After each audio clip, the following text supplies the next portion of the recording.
ඉතින් ඔයා මේ දවස්වල ටිකක් අඩුවට ස්මාර්ට්ෆෝන් එකක් හොයනවා නම් එහෙම ඒ කියන්නේ රුපියල් 35000ට වඩා අඩුවෙන් වගේ ස්මාර්ට්ෆෝන් එකක් හොයනවා නම් සාමාන්‍යයෙන් ටිකක් හොඳ කැමරාවක් තියෙන, ඒ වගේම ගොඩක් හොඳ බැටරි එකක් තියෙන, ඒ වගේම සාමාන්‍යයෙන් ගේම්ස් ප්ලේ කරන්න වගේ ෆෝන් එකක් ඔයා හොයනවා නම් එහෙම අද මෙන්න මේ ගෙනලා තියෙන වීඩියෝ එකට ගොඩක් වැදගත් වෙයි.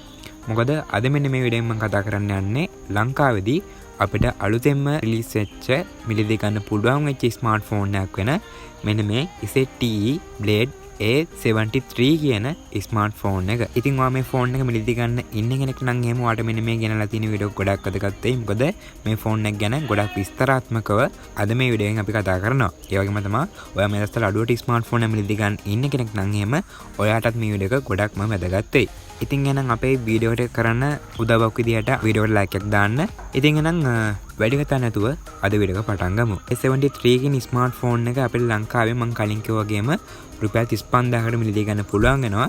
ඉතින් මේ ෆෝන් එක අපිට 4GB version එක තමයි මිලදී ගන්න පුළුවන් වෙන්නේ. හැබැයි අපිට මේ ස්මාර්ට්ෆෝන් එකේ RAM එක වැඩි කිරීමේ හැකියාවක් තියෙනවා 8GB වෙනකන්. ඉතින් මේ දේවල් ගැන මම තවත් ඉස්සරහට කතා කරන්නම්.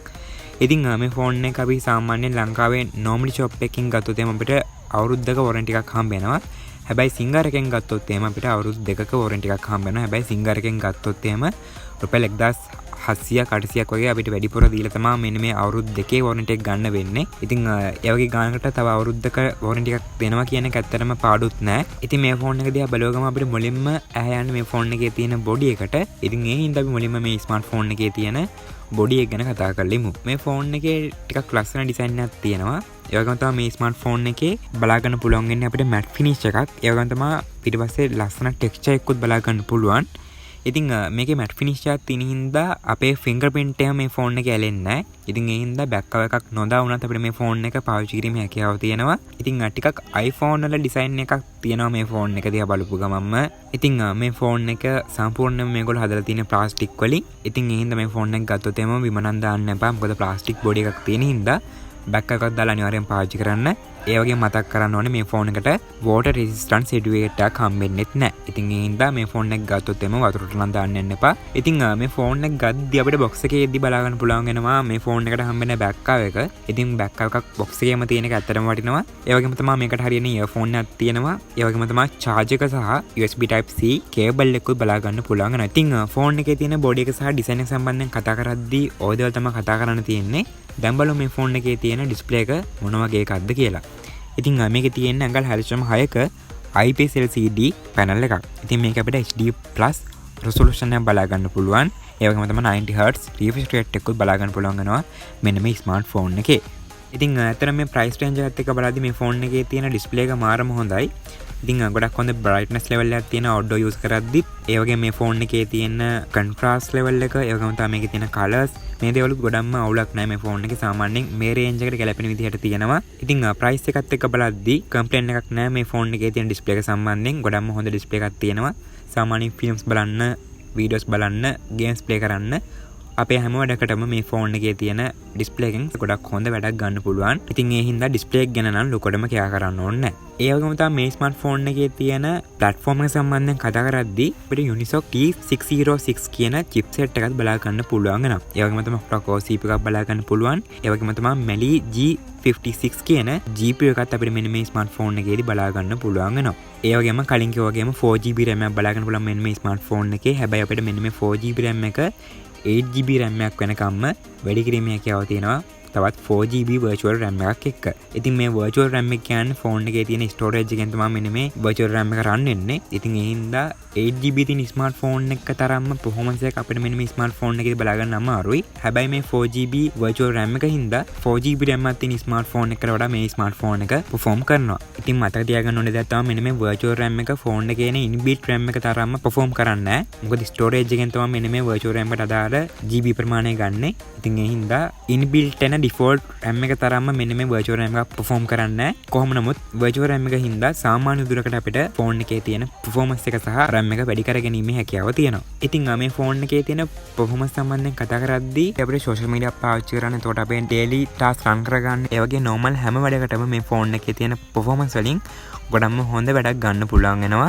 normal usage එකට නම් කිසිම අවුලක් නැහැ මේ ෆෝන් එක ගත්තට. ඉතින් gaming පැත්ත ගැන කතා කරද්දී games play කරන්නත් පුළුවන්, අවුලක් නැහැ. සාමාන්‍ය play store එකේ තියෙන තියෙන ගොඩක් ගේම්ස් අපිට මේ ෆෝන් එකේ ප්ලේ කරන්න පුළුවන්. Free Fire, PUBG, Call of Duty වගේ ගේම්ස් අපිට මේ ෆෝන් එකේ ප්ලේ කරන්න පුළුවන් අවුලක් නැතුව.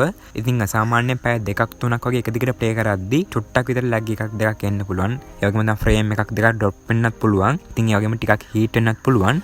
ඉතින් ඒ දේවල් නම් ඇත්තටම normal දේවල්. මොකද මේ price range එකේ තියෙන ස්මාර්ට්ෆෝන් එක බලද්දි ඉතින් overall ඇත්තටම මේ ෆෝන් එක ගේමින් වලට ටාගට් කරලා ගන්න ඕන නම් එහෙම අවුලක් නැහැ. ගේම්ස් ප්ලේ කරන්න ගන්න ඕන නම් අවුලක් නැහැ. සාමාන්‍යයෙන් ගේම්ස් ප්ලේ කරලා රෙකෝඩ් කරලා ස්ට්‍රීමින් වගේ ලොකු වැඩ කරන්න නම් මේ ෆෝන් එක රෙකමන්ඩ් කරන්න අමාරුයි.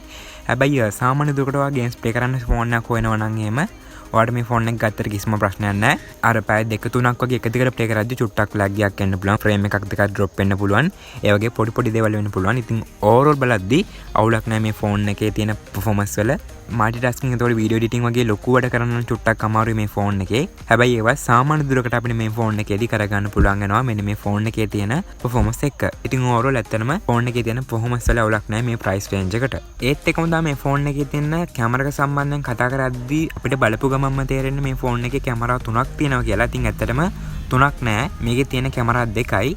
ඒ තමයි මෙගාපික්සල් 50ක මේන් කැමරා එක. ඒ වගේම තමයි මෙගාපික්සල් 2ක ඩෙප්ත් ලෙන්ස් එකකුත් බලා ගන්න පුළුවන් වෙනවා. ඉතින් කැමරා එකත් මේ ප්‍රයිස් රේන්ජ් එකට කියන වරදක් නෑ. සාමාන්‍ය වැඩවලට අපිට මේ ෆෝන් එකෙන් ගොඩක්ම හොඳ මට්ටමක ෆොටෝස් ගන්න පුළුවන්. ඒ වගේම තමයි සෝෂල් මීඩියා අප්ලෝඩ් කරන්න උනත් මේ ෆෝන් එකෙන් ගන්න ෆොටෝස් වල ලොකු වරදක් නෑ. මේ ප්‍රයිස් රේන්ජ් එකේ තියෙන අනිත් ෆෝන් වල තියෙන කැමරා එක වගේම තමයි සාමාන්‍යයෙන් හොඳ මට්ටමක කලර්ස් තියෙන ඩීටේල් තියෙන ෆොටෝ එකක් අපිට මෙන්න මේ ෆෝන් එකෙන් කැප්චර් කිරීමේ හැකියාව තියෙනවා.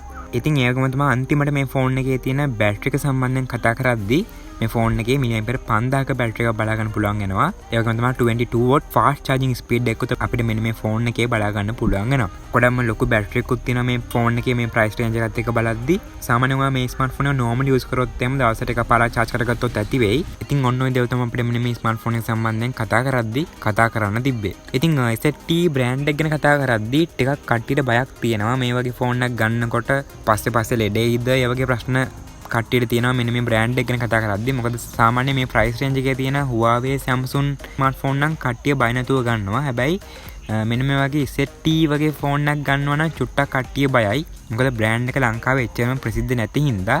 ඉතින් ඇත්තටම ZTE කියන්නේ අවුල් බ්‍රෑන්ඩ් එකක් නෙමෙයි. මොකද ලංකාවට එන්නේ ZTE ලගේ ෆෝන් පොඩි ප්‍රමාණයක්. ටිකක් ඔයා මෙන්න මේ බ්‍රෑන්ඩ් එක ගැන හොයලා බැලුවොත් එහෙම පිටරට ගොඩක්ම හොඳ ස්මාර්ට්ෆෝන් රිලීස් වෙනවා. ඕනේ නම් පොඩි රිසර්ච් එකක් කරලා බලන්න මේ බ්‍රෑන්ඩ් එක ගැන. මොකද ගොඩක්ම හොඳ ස්මාර්ට්ෆෝන් මේගොල්ලෝ එළියට දානවා. හැබැයි ලංකාවට එන්නේ ෆෝන් පොඩි ප්‍රමාණයක්. ඉතින් ඒ හින්දා මේ වගේ ෆෝන් එකක් ගන්න එක එච්චරම අවුලක් නෑ. මොකද අවුරුද්දක වොරන්ටි එකකුත් හම්බ වෙනවා. සිංගල් එකෙන් ගත්තොත් එimhe අවුරුදු දෙකක් හම්බ වෙනවා. ඉතින් ඒ හින්දා බයක් නැතුව මේ ෆෝන් එක මිලදී ගන්න හැකියාව තියෙනවා. ඔයාට මේක ගන්නවා නම්. ඉතින් ඔය දේවල් තමයි කතා කරන්න තිබ්බේ මේ ෆෝන් එක ගැන. ඔයාලට මේ ෆෝන් එක ගැන මොකක් හරි ප්‍රශ්නයක් තියෙනවා නම් අනිවාර්යෙන් පල්ලෙන් කමෙන්ට් එකක් දාලා අහන්න අමතක කරන්න එපා. මම රිප්ලයි එකක් දෙන්න. සමහරක් විට ඔයා මේ ෆෝන් එක මේ වෙද්දි අරගෙන යූස් කරනවත් වෙන්න පුළුවන්. ඉතින් එහෙනම් ඔයාගේ යූස් එක්ස්පීරියන්ස් එක මොනවා වගේද කියලා අනිත් කට්ටියටත් දැනගන්න. ඒ දේවලුත් පල්ලෙන් කමෙන්ට් කරන්න. ඉතින් ඒ වගේ මතක් කරන්න ඕනේ ඔයා නැතත් ඔයාගේ යාළුවෙක් හරි මේ දවස්වල මේ වගේ අඩුවට ස්මාර්ට්ෆෝන් එකක් ගන්න හොයනවා නම් එහෙම එයාටත් දැනගන්න මේ වීඩියෝ එක අනිවාර්යයෙන්ම ෂෙයා කරන්න. නැත්නම් එයාටත් මේ සම්බන්ධයෙන් කියන්න අමතක කරන්න එපා. ඉතින් ඔයා අපේ channel එකේ වීඩියෝ බලන්නේ පළවෙනි පාර්ට් නම් එහෙම අපේ channel එක කතා කරන්නේ මේ වගේම ස්මාර්ට්ෆෝන් වලට සම්බන්ධ වෙච්ච වීඩියෝස්. ඉතින් ආචාර්ය එතකොට කිව්වොත් එම්ම ඔයාලට මේ වගේ වීඩියෝස් ගොඩක් බැලීමේ හැකියාව තියෙනවා. ඉතින් Android ස්මාර්ට්ෆෝන් ගැන Apple ස්මාර්ට්ෆෝන් ගැන වීඩියෝස් වලට අපේ channel එකෙන් බලා ගන්න පුළුවන් වෙනවා. ඉතින් අලුතෙන් රිලීස් වෙන ස්මාර්ට්ෆෝන් ගැන ඒ වගේම තමයි අඩුවට මිලදී ගන්න පුළුවන් ස්මාර්ට්ෆෝන් ගැන. ඉතින් මේ වගේ හැම ෆෝන් එකක් සම්බන්ධයෙන්ම වීඩියෝස් ඔයාලට අපේ channel එකේදී බලා ගන්න පුළුවන් වෙනවා. ඉතින් ඔය ස්මාර්ට්ෆෝන් සම්බන්ධයෙන් ඉන්ට්‍රෙස්ටිං කෙනෙක් නම් එහෙම අපේ වීඩියෝස් වලට වැදගත් කියලා හිතෙනවා නම් එහෙම අනිවාර්යයෙන්ම channel එක subscribe කරලා අපිට support එකක් දෙන්න. මේ විදිහට අපේ channel එකේ subscribersලා 13000ක් වගේ ඉන්නවා. ඉතින් අපේ මේ family එකට ඔයා join වෙන්න. ඉතින් අන්න ඒ දේත් මතක් කරා වගේම අපි මේ වගේ තවත් වීඩියෝ එකකින් ඉක්මනටම හම්බෙමු. එතකන් ඔයාලට සුබම සුබ දවසක්.